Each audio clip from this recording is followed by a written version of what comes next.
So, welcome to the free trial session of the color course, Color the Gambrell Way. We're going to be doing quite a bit of drawing.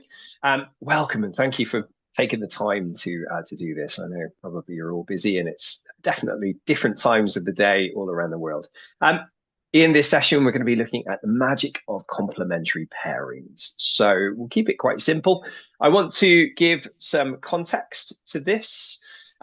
So the session objective will be looking at the way that I began to use color. So we'll look a little bit at a kind of historical use of color. Um, yes. I'm just going to okay, system messages. Okay, all right, fine.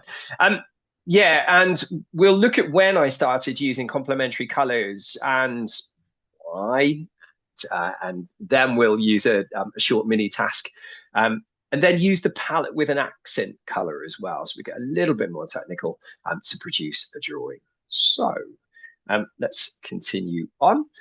So my journey with color, we're not, it's not going to be like a sort of 2 hour thing, but I started very much with black and white and just using a lot of um, mark making and a big focus on shape and tone. The big thing for me was tone, so I used to shade a lot to create different tones, to give 3 dimensions to things, to create volume. You can see here a lot of early fashion work.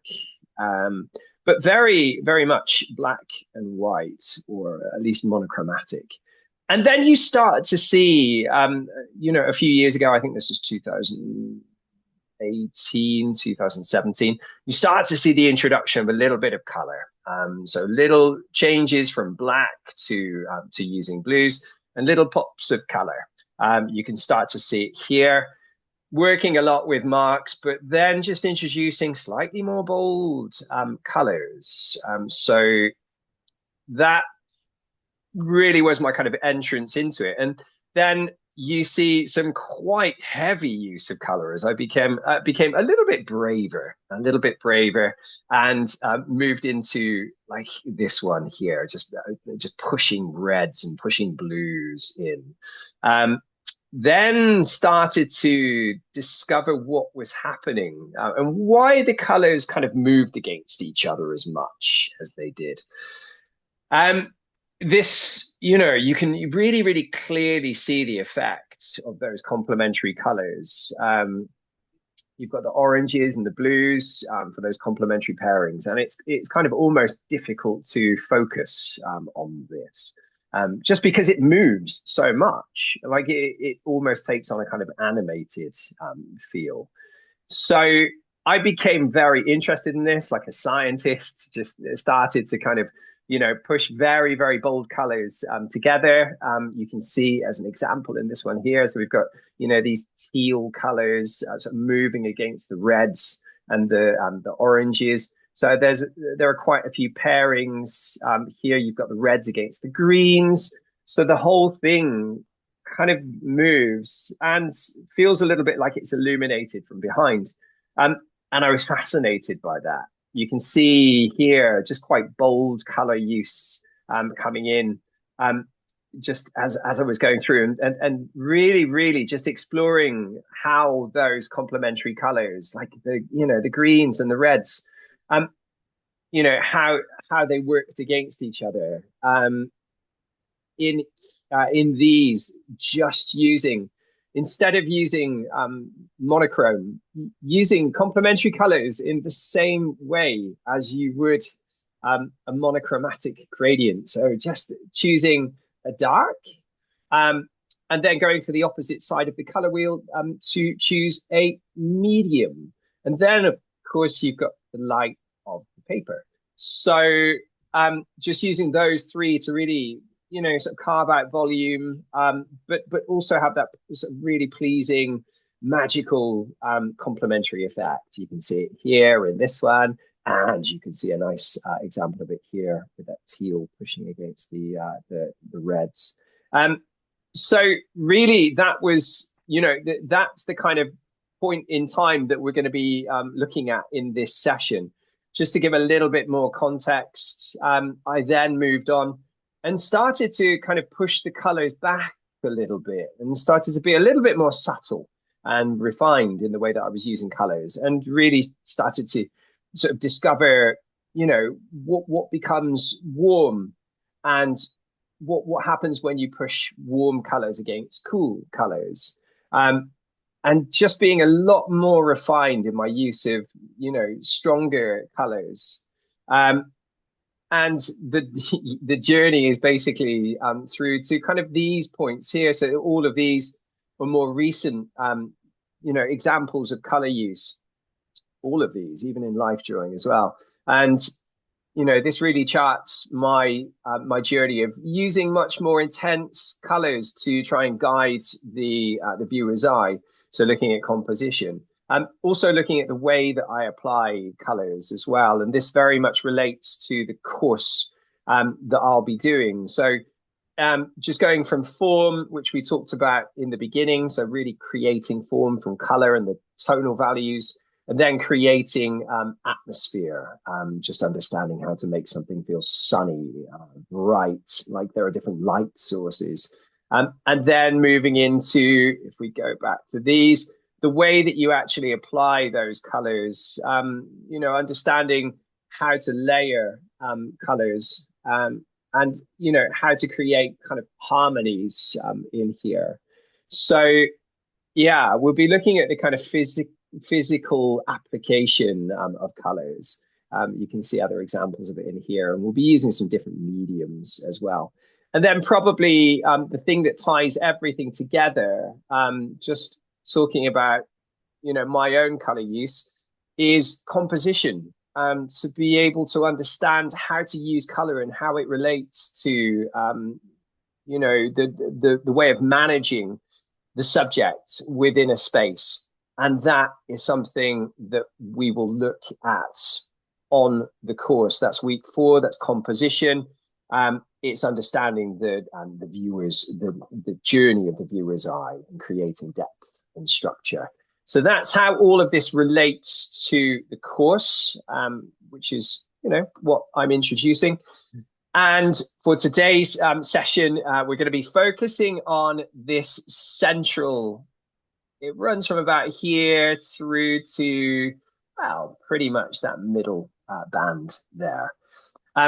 So in order to be able to do that, I just want to just take you through. I don't want to just assume that everyone knows what a complement is, but basically, I picked out a few more examples here. So in number 1, I'm just going to label these up a second. So 4, 5, and 6. You can see very clear use. If we look at number 2, you see very, very clear use of complements. So we've got we've got the orange being used for a kind of darker. So it would be in number 2, it's actually been used as a dark tone in here. We'll talk about this a little bit more as we go on to the next slide. But you can see the use of orange. So yeah, using it as a dark value. And then we can see these bluey greens. They're not exactly opposite on the wheel. I would say they are bluey green. So you might also be looking at these as well. And those are used as a kind of medium tone. And yeah, layered up. I also do a lot of layering. These are inks. So you can see how layering creates another effect when you literally lay those colors on top of each other. And also you can create more tonal intensity as well. You can create darker tones. Please continue if anyone has any questions at all. Number 3, you can see very, very clear kind of opposite use here of reds, probably looking more at against those greens here. I would say probably it's a similar kind of tonal value. So just using those against each other just to create, quite a lot of intensity, and then working some more refined, detail into the face, and just using some of the reds, but used with less pressure, so that I can apply some shading in the face, and yeah, really leave those colors to be bold against each other. Number 4 is the same, so red and green. And then we've got some lovely, I was looking back through my work for examples, and number 5 is some, you can see there's lots of texture in here, but you can see how clearly how intensely those colors kind of clash against each other. Those the blues really working against the reds in here, and illuminating the face. Just making sure that people can get in. Okay, great. Now number 6 as well, very, very similar, taken from the same commission as number 2, actually. This is for a music artist, and they were producing a poster. It was in France. But you can see, same idea with the reds and the greens this time, just using pencil crayons to try and create, a feeling of movement. Yeah, he was moving his hand, he was waving his hands around, and you can create that movement from just pushing the complementary colors against each other, and not using so much pressure as well. So yeah, moving away from too much contrast. So that's what we're going to be doing. Is we'll be choosing one color on one side of the wheel. It doesn't have to be exactly opposite, but we'll be choosing a dark, as we did, or as you can see from number 2. So a dark, and then we'll be choosing one color from the opposite side, and we'll be making that a medium tone. And I'll explain a little bit more in the next slide. But before we get into that, I just wanted to sort of talk about your journey with, just to involve you a little bit more, to talk about your journey with color. So on a scale of 1 to 5, do you completely agree with or totally disagree with the following statements? So the first one is, choosing colors takes a long time. I was talking to my daughter, about what color to put in next, and asking her lots of questions, and she was sort of deliberating between a green and a blue, and she took a while to really make a conscious decision. So you can put your number in. So Susan says 2. So yeah, disagree with it.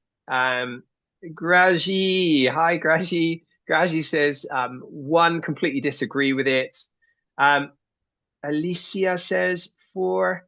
Seafra says 4. Hey Graji. We've got Marilena says 4. Marilena, you say 4, so completely agree with it. Are there some moments that it takes longer than others? Is that putting the final touch in, or like choosing like a fundamental color to go in? You can answer in the chat, or you can answer. Marilyn says, I'm always scared of combining cold and warm color. Interesting. Yeah, and sometimes just understanding how to use those, understanding the effects of those can help you to place the cooler and the warmer colors. Yeah, fantastic. Canavar says 1, so totally disagree. Canavar, are you quite confident with color? Would you consider yourself bold? You can put your answer in the chat if you want. Okay, great. We're going to move on to the next one. What about this one here? Yes, I am, says Canavar. Excellent. Okay, so reddish colors are my favorites. Yeah, I think I'm with you. I do like at least one strong color in there, something for a little bit of impact, something to guide the eye. What about question number two? So I often return to the same palette in my work. I would say that's true, and sometimes it can feel like, there are certain palettes that work. What do you think about your work? Raji says, yes, me too. And I don't think that's necessarily limiting. I don't feel limited by that because there are infinite possibilities with similar combinations of color. Suzanne says a very precise 3.5. I would be interested to know why. Suzanne, can you put your reason in there? Why the 3.5? Um, okay, great. Sometimes, trying something that has worked well, is great. And in a different subject, with a different amount of pressure, with a different material, can be really interesting. I tend to use the actual color of the surface. That's an interesting one. So question number three, do you agree with that or disagree with that? I use it very much as a starting point, and sometimes I find myself following those colors.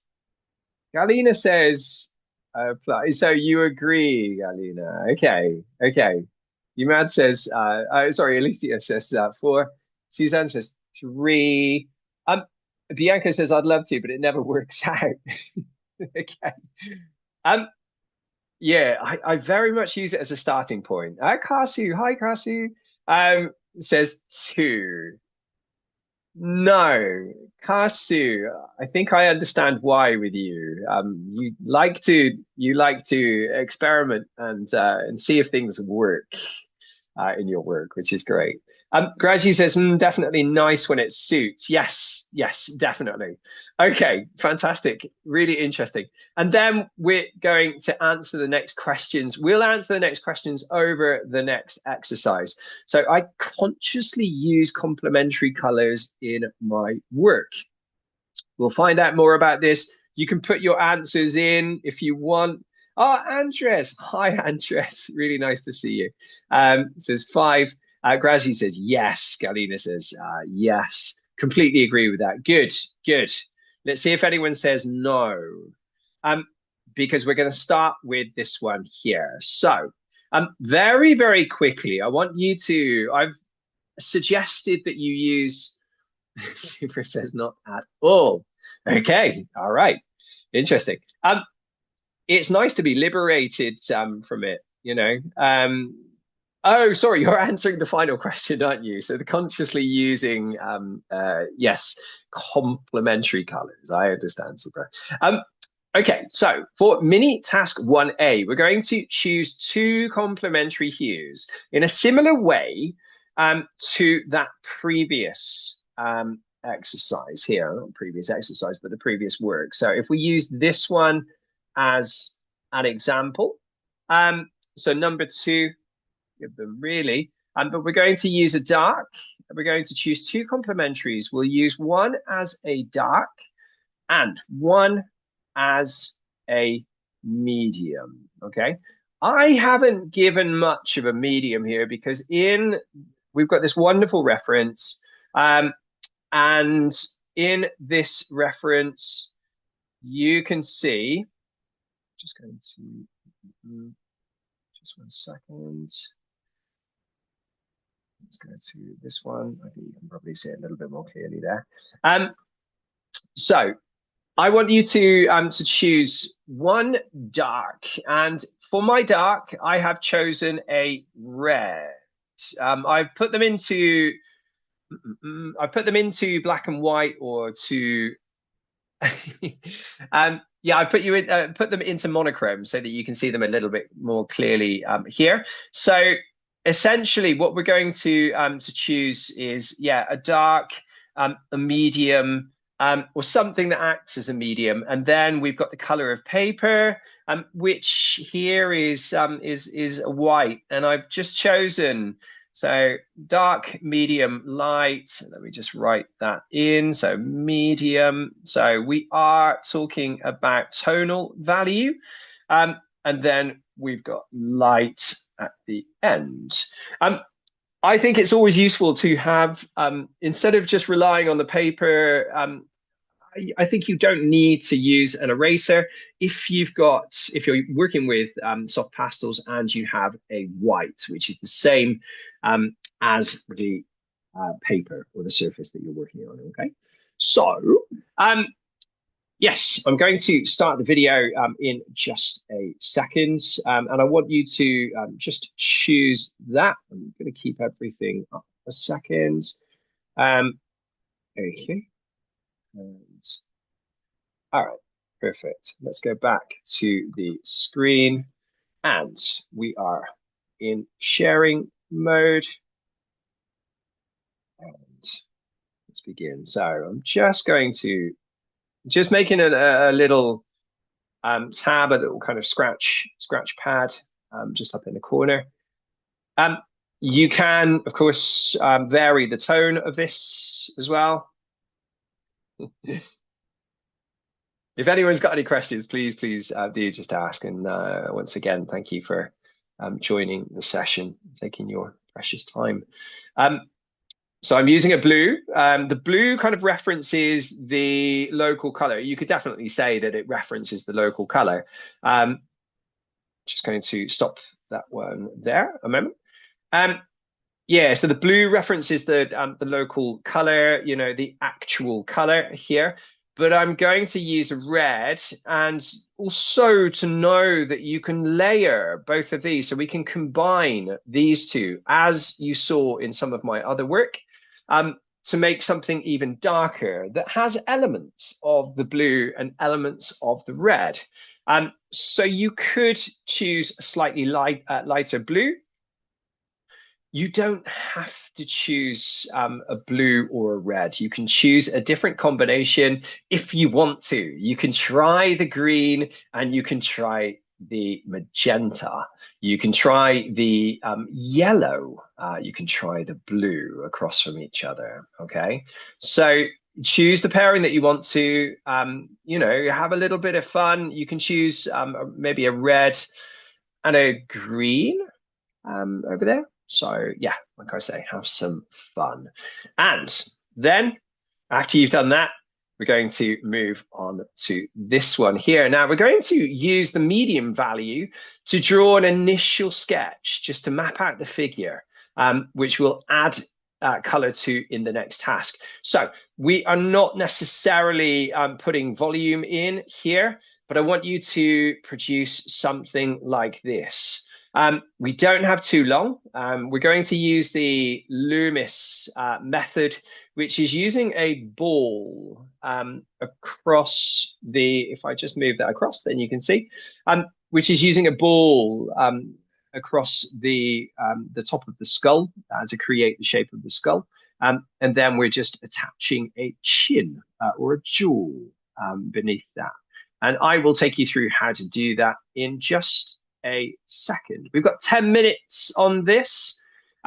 If you don't want to draw now, then you can just watch and you can draw later. Okay, here I am putting the ball in. So how good are your circles? In the course, we will be focusing on bodies, so figurative, and a little bit of portrait. So it will be mainly faces and figures, if you're interested in continuing, or indeed, if you have already signed up, which I know a few of you have. Just putting across here one line which indicates where the brow position is. From the brow position, I am measuring, I'm measuring down because you need to divide from the nose to the chin as the same measurement. Okay, so it's from the base of the nose to the chin will be pretty much the same measurement. And if she had a more obvious hairline, then it would be roughly 1/3 of the complete face. So we've got here, so 33% from the hairline down to the chin. And again, 33% and 33%. Okay. Just what I've done on the side is to put another circle, which is then divided vertically, just to give the angle of the head. And then that is brought down into the jawline. Okay. You can join the dots to their features. So you can see here, I'm just putting a cheek in. I will go in a little bit more for you so you can see that just a little bit more clearly. Okay. Don't worry too much about accuracy here. We're more concerned with getting those colors in, but it's nice to map out and have a little bit of confidence in doing so. We're at probably about 3 or 4 minutes. I'm just using A4 paper. You can probably, from the materials that I sent to your email before, I suggested a dry medium. So I'm just using soft pastel.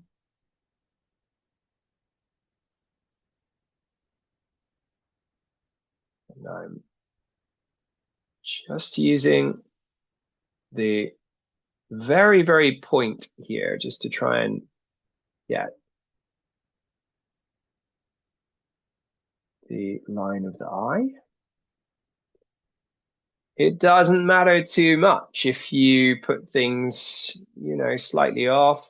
You can use the white to move things, as demonstrated here. So I'm just using a white. Gives you a lot of confidence that you can just use that white to just move something over slightly. Chris, sorry to interrupt. Yeah, of course. This Go is on, Anna. Anna. Yes, I can't see your doing your drawing. I only see the picture. Ah, What that do? might be your screen. Oh, okay. I'm the only one. Yeah, Okay. I'm not sure if anyone else has the same. Can I ask? Yeah, Marilena says I see both. I think that might be you, Anna, but just if you Okay. maybe leave and then come back in. Yes, I will Okay. do that. Yes, thank you. Perfect. Sorry. No, it's okay. Okay. I'm just putting some shapes around the top of the head, so you can see from the circle quite nicely where the hair comes beyond the line. So having that circle for reference really does get you to a fast start with this and gives you some confidence. Just using the line of the hair to map in the back of the neck and the shoulders, and just bringing a nice fluid line down from the top.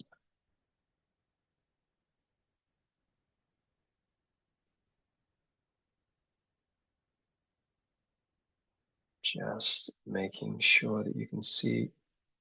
Yes, you can still see me. Just using that medium, the reason for using the medium value for mapping this out is that, it will soften the outline, but also it means that you're not fully committing. Like, it's much easier to take it out or use the white on top if you've got a medium. Generally speaking, I will always map out with the medium. or maybe even a little bit lighter. I would love to see how your drawings are coming along, but I don't. I think in this mode, it's difficult for me to see. In the course, it would be we use something called Discord, which is a sharing platform, and you can upload pictures. Just take them on your telephone and just show progress. We can see each other's work in Discord, the sharing platform. So I'm just coming down here. I would love to see what you've done, and please use the hashtag suggested. I do repeat it again at the end of the session. Try and make those lines nice and fluid. Have some fun with the lines. You've got a little bit of detail at the top in the face, and then you've got some lovely fluid, you know, just following the surface of the textile. You haven't even got hands. I was very, very kind. I didn't I didn't choose a reference with hands. We don't have time to look at hands in this session. And just we've got a very, very accommodating sleeve. If anyone's got any questions, remember, please use the chat. I think oh good, Anna, you can see both. Yeah, fantastic. Yeah, if anyone's got any questions at all, we're gonna be actually moving on to the next stage now with this. So we're moving on to mini task 1C, which is basically going to pretty seamlessly go into this. Now let's just go back. Gonna make that a little bit smaller so we can see. For mini task 1C, what I want you to do is to use the medium and dark choices to fill the figure and face. So we're actually going to be putting some volume in here. We're going to be just filling in. Feel free to layer both if you want a little bit more, if you want slightly darker tones. What I did as well, and it's interesting as well, because we didn't see any red initially, but I have taken the picture format. If you have a look at the color, you can see that I am up on saturation 400. If we take that back to the normal, we don't see any other colors in here, but useful little tip. If you increase the saturation, then you will begin to see some of those other colors coming through. And hey, you can actually see reds coming through in those darker areas. The hair instantly takes on some kind of hue, some kind of color tint, and then begins to relate to the background, which becomes quite a bit more pink. So let's get going. We're going to put these in. Let's keep moving with the drawing. So use the medium and the dark choices to fill the figure and face. Okay, so just going to keep this one and this one up so you can see what I'm doing. We don't go into mark making too much in this session for obvious time reasons, but we will be looking at mark making in the course. At the moment, I'm using side blocking, so I'm just turning the pastel on its side and just using it to try and sort of consistently cover an area, like the side of, I don't know what you would call it. It's kind of a side bang, like a side fringe, kind of the hairstyle. It's quite useful to have side, to have the pastel on its side to be able to give a clear block there. So again, just using the pastel, to give a kind of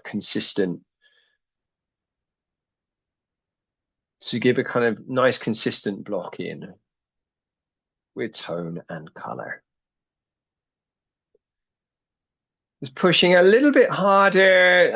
You can see from the reference that there's a little bit of light reflected around the side, and it's nice to have that light. So I've just kept the tone, kept the pressure just a little bit lighter, so that you can see, the volume, so that you can see the shape of the head.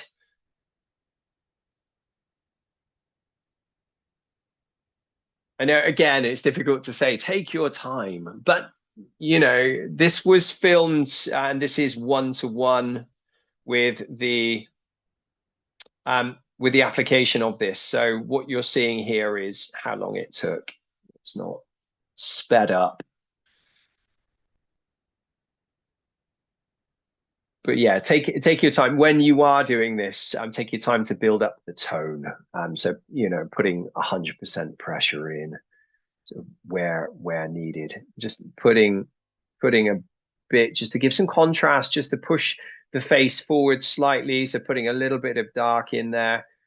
Just using that white to take out some of those lines. Where you've got the construction lines or whatever you want to call it, where we were kind of mapping things out, where we've got the circle. You can use a white in there, or you can build up layers of the other color. I'm just using the pastel kind of on its end to give some nice sharp lines, nice sharp contrast.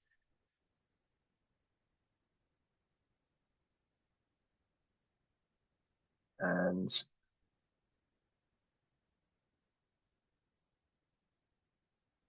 beginning to use the blue, and blue was my medium. So looking back at that reference, try to, be quite clear, is it dark? Or is it medium? Should I be using the medium color here? I'm not really using too much inspiration from, we've got blue elements to the face, and that's absolutely fine. Absolutely fine. Having blue elements to the face will help to just relate it to the body as well. And it helps to harmonize the piece. So it's not a bad thing. So going back to the question about local color and using the colors of the actual subject, yes and no here, to an extent. In the face, to an extent, but we still got blue lines. We're using we're using red for the much darker areas in the hair, and then just beginning to put that medium, or my medium. It doesn't actually look that much darker with the tones, but in the reference, it is quite dark anyway. Just kind of enjoying, as I always say this, just enjoy the touch, the feel of the medium, the tool on the surface.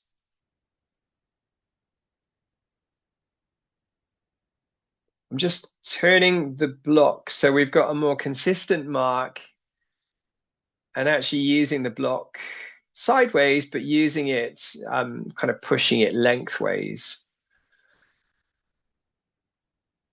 Sorry for some of the more difficult language. Lengthways. Just picking up the red here, not putting too much. Again, you can vary that pressure. You can vary the pressure just looking back at that reference. If you've got light coming through, then you can vary the pressure. And this is something that we'll be looking at more if you choose to join the course in week 1, where we look at different tonal values and different colors that have different tonal values for describing the form. Again, just enjoying the way that the soft pastel or whatever tool you're using fills the shapes. You've done the hard work. You've created, a little map for yourself. So just enjoy the way that the marks go in. It's important to kind of look closer, but then kind of zoom out a little bit with your vision as well.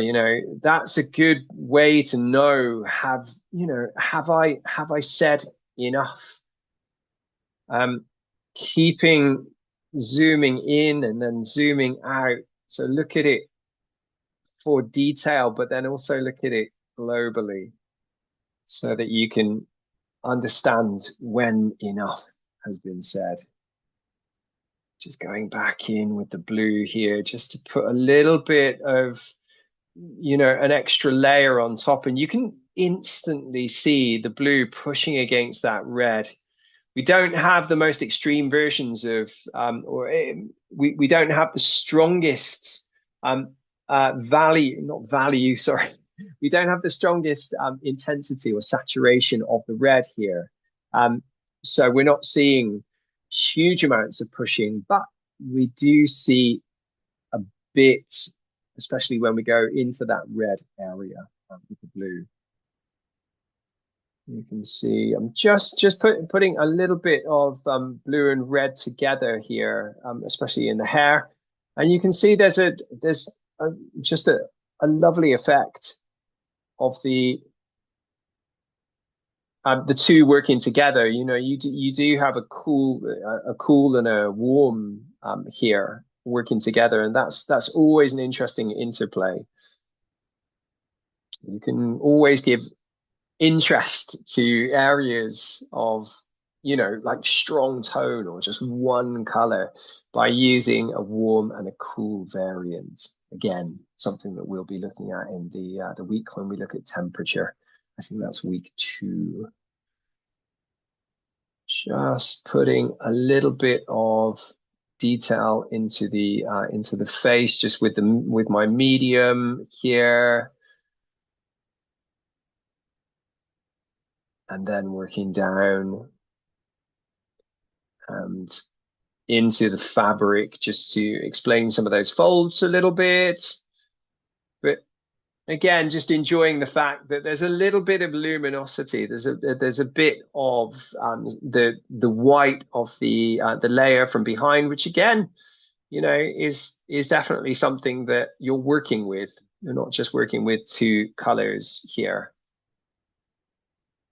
And I think that brings us to the end of that phase. So we've got the dark, we've got the medium in. Both should be working against each other. You should feel a little bit of that kind of magic, some of that pull and push. And you can see some of those pinks came up in the background. When we changed the saturation, you can see these pinks. These lovely, that stuff that was just not visible before. And you can see that the pinks relate to, the reds in the hair. And they also have that complementary effect against the blues in here. So we're going to push that a little bit further. And we are going to add an accent color. What I want you to do is to take a color that is between the other 2 that you've chosen. So if you've chosen a red, so let's say the red is my dark, and blue, I'm going to say probably this is my other choice, is a medium. But I want you to choose something that is between medium and the light. So we want a medium light, okay? So choose a color in between. I've chosen something that relates to the red. I've chosen to place it probably here. So I've gone for a medium light, and I've gone for something that is a pink, but with a little bit more white than this one. So it's not quite magenta. Okay, so let's go on. And the color that I chose is used. So we're using the accent color. to bridge the tonal gap between the medium tone and the light tone on the paper. And you can see in the face the job that it does with that. So we move from having what you see on the right hand side to being able to use that pink within the face to be able to just come toward the white. So from the blue, which is quite a dark medium, to come a little bit more. So it's really, really acting to bridge between this white, let's say this one here. So it's going between the blue and the white. So if I put the little arrow in there, you can see the job that it's doing. So we're using it to an extent tonally, okay? And we're also, it's convenient that there's a lot of kind of pink reference in the background as well. In fact, we can use, it might be nice to use this one. So let's go back. Let's put this one over the top. It's interesting, isn't it? You can see the difference, yeah? So we're going to make this nice and warm, a little bit more intense than the original. So we'll use this one as reference. Okay, so let's begin. Final drawing. It's about 15 minutes, just working, continuing to work into that same drawing that you've been working on so far. Okay, just building it up. This is my little tip. I thought I'd leave this in. To just get rid of it. I normally just stand the paper, just knock the paper, just bang the paper sideways against the surface, against the board, and then just vacuum that. It's a good way to keep your white carpets white. All right, so we're moving into the final addition on this one, which is using that tonal accent. So there we go. It's a pink. For you, it might be something different. So maybe you choose to use a yellow in there, maybe a slightly lighter yellow, just making sure that you're providing something tonal that you can work from your medium to your light. Okay. If anyone has any questions, you all being very, very quiet. And I think it's probably because you're drawing. Everyone seems very focused. Yeah, we've got around about 10 minutes on this. Okay. I don't know if you would prefer me to come in a little bit more so you can see.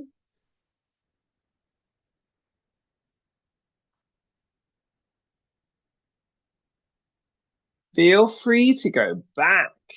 Feel free to just add some of the other tone. If you feel like it wasn't dark enough in the first place, then you can. You can, I mean, you can really, push the intensity in some areas. I'm going down the middle. I'm keeping it in the middle. I'm not making it too intense, and I'm not making it too subtle, just because it's a demonstration. So this should be a starting point for you. You can make it more intense if you like. I would love to see what you've tried. The face is quite small in this, and if you are working at A4 size, it is necessary to, really get your head. So apologies for my head coming into the shot, but you really do have to get quite close with this. I was, competing with the camera. Just putting some pink in there. Remember, you've also got, the fact that you don't need to apply a 100% pressure. Yeah, I'm just going over the circle, just putting a little bit of color over that layer as we start to get rid of the lines from underneath. I don't mind a bit of that anyway. I think it's always interesting to see the working lines. But you can layer color over the top.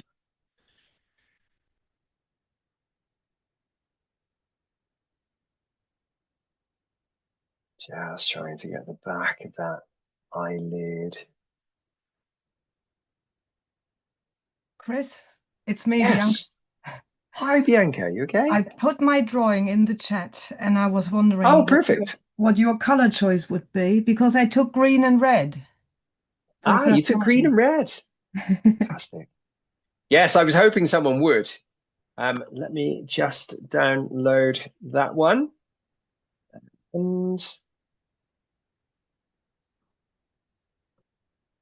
should be able to open it from this. I'm just going to take a very, very quick look at that one. Sorry, just so that we can. Oh, sorry. No, it's absolutely fine. I'm going to move this over to the side so you can still see what you're doing. Okay, good. Nice. So the choice, are you talking about the choice for the accent, Bianca? Yeah, and I was wondering whether to put in Mm. more red.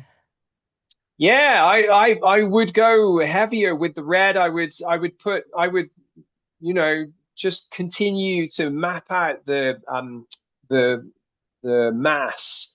Um, Okay. so go in with more of the red and feel free to layer it with the green as well. But just be clear, it seems like you're using the red as the medium. Is that Mm, correct?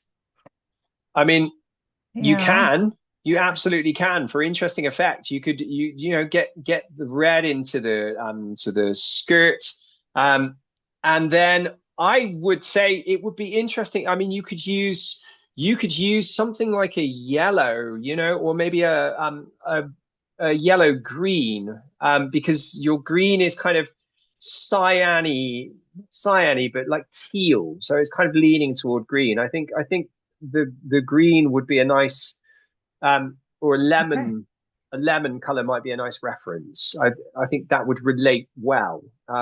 Yeah, to bridge to white, to go from your medium to white. So yeah, my choice would probably be to go with a like a light yellow or a light green in there. Okay. Okay. I'm going for that. Thanks. See what you think. All right, you're welcome. If anyone else wants to put their picture, their drawing into the chat, then I'm happy to have a look. I'm happy to advise and just check color decisions. More than happy. So I'm just going into. We've got some lovely detail in the skirt, which I've just organized, try to organize. I've used the medium light pink to put in a little bit of detail, a little bit of surface pattern, and I think it is surface pattern. But anyway, yeah, it helps to give a little bit of shape. It helps to give a little bit of volume. So that's always good. Just working back into the outline of the hair. Again, just using that medium light, you can give a little bit of light from the background. So you get some luminosity coming through, and that lovely negative space between the chin and the body and the hair. Even if you don't find the shapes of which I think it is fairly interesting. But if you don't find the shape of the subject interesting, always look for those negative shapes as well. So a triangle is really interesting. Um, I am now putting in, I'm trying to kind of locate the subject. Otherwise, they were just floating with quite a lot of contrast around them. So I'm turning the medium light pastel on its side and I'm using it with minimal pressure, maybe 10% pressure. And I'm just creating more character. I'm putting in the background and referencing some of those lovely shapes in the background.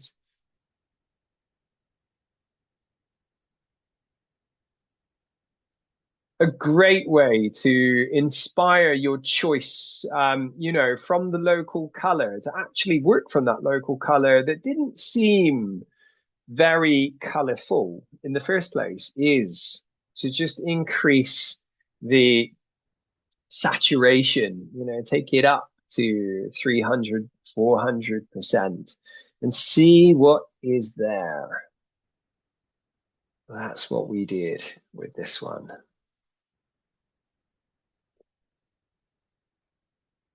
I don't know what tools you're using. You might be using something that is maybe a little bit more difficult to mix, or sorry, a little bit more difficult to put.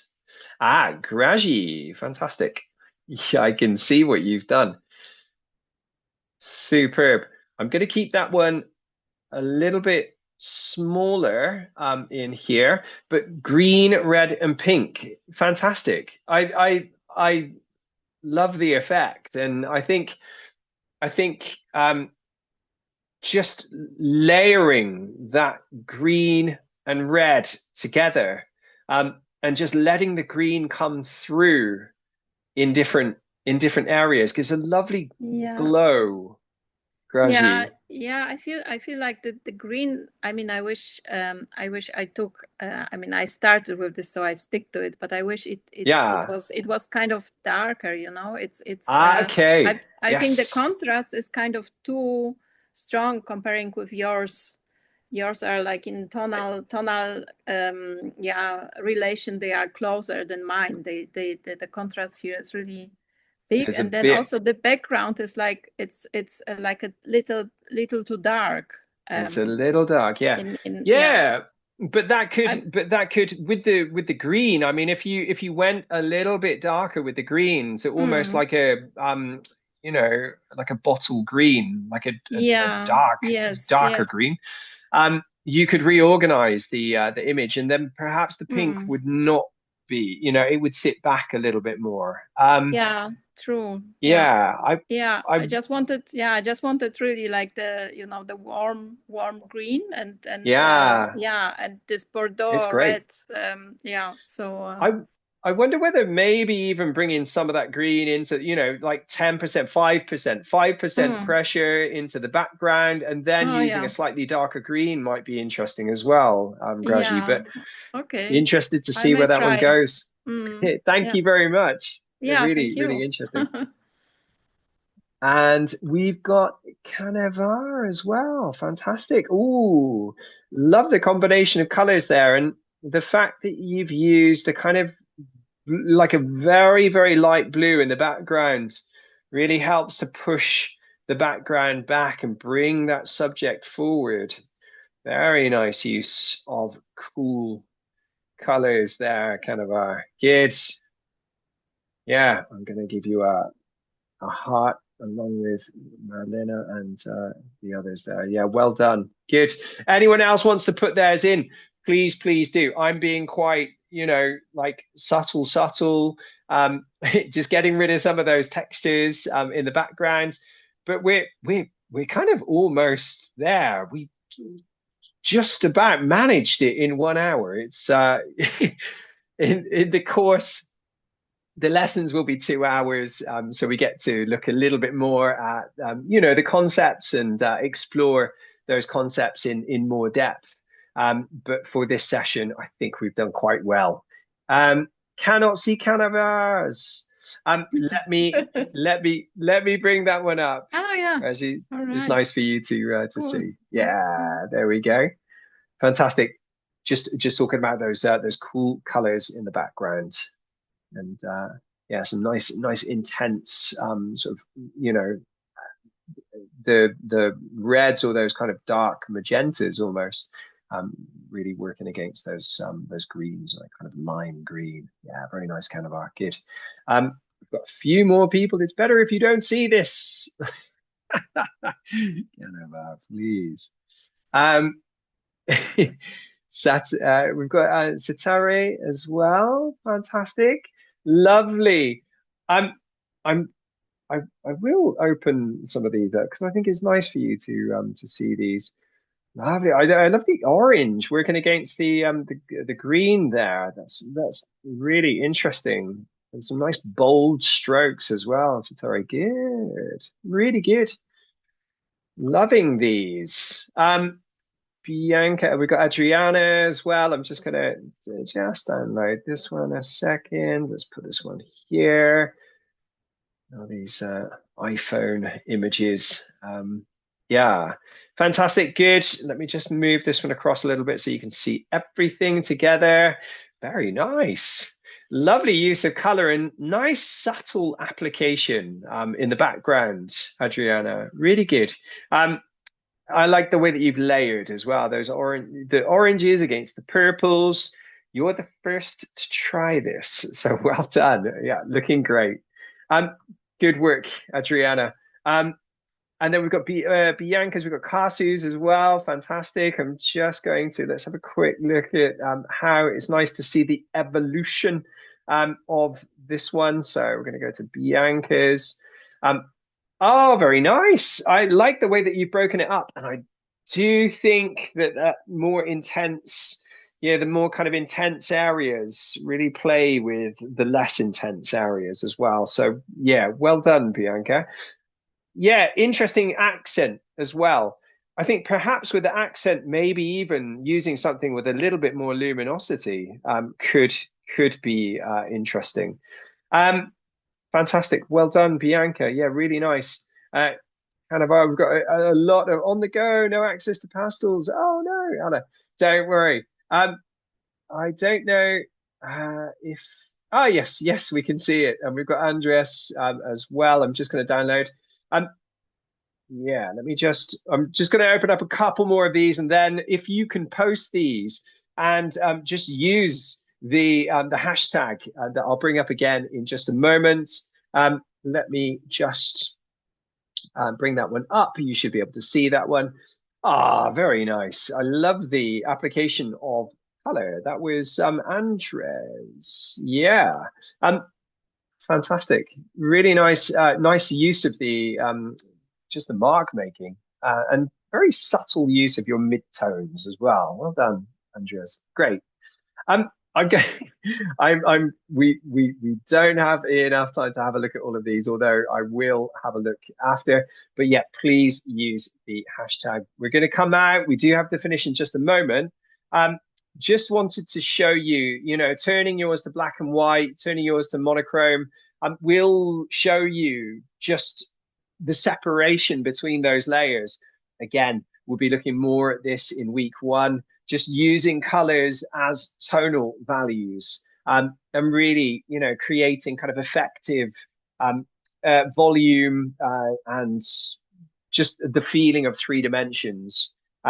So that brings us pretty much to the end of the session.